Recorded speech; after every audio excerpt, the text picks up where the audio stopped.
ఎంత దారుణంగా ఉందంటే శంకవరం నుంచి రౌతులపూడి శంకవరం కత్తిపూడి రోడ్డు చూడండి. ఇది ఈ లారీలు, ఈ ఒక లారీ కాదు, రోజు ఒక 100 కొద్ది లారీలు తిరుగుతున్నాయి ఇక్కడ. అంత దారుణంగా ఉంది. రోడ్ల గురించి ఏదో అన్నారు కదా సార్, ఏది రోడ్ల గురించి ఊరికే దిగుకున్నారు కదా, మరి ఈ రోడ్లు ఏం కనపడతలేదా? ఈ రోడ్లు కనపడే వాళ్ళకి, ఎందుకంటే వాళ్ళు మరి నాయకులు అయిపోయారు కదా, నాయకులు అయిపోయారు. ఇప్పుడు పొజిషన్లో ఉన్నారు. పొజిషన్లో ఉన్నప్పుడు ఇలాంటివన్నీ గుర్తు రావన్నమాట. ఇక్కడ మరీ దారుణం. మీకు క్లిప్పింగ్ చూపిస్తాను ఇంకా మీకు క్లిప్పింగ్ చూపిస్తాను.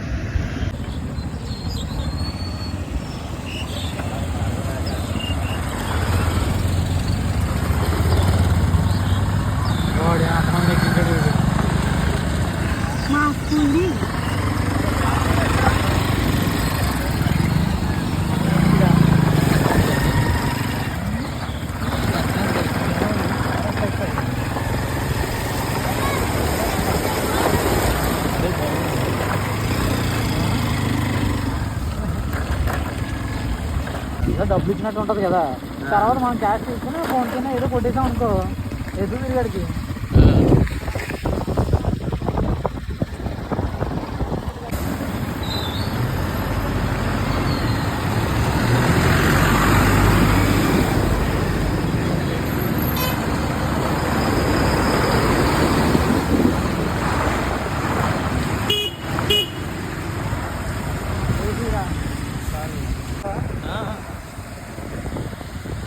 ఒక లారీ కాదు, ఇంకా ఒక లారీ వెళ్తుంది, ఇంకో లారీ ఆపోజిట్, ఒక లారీ వెళ్తుంది, ఇంకో లారీ ఆపోజిట్.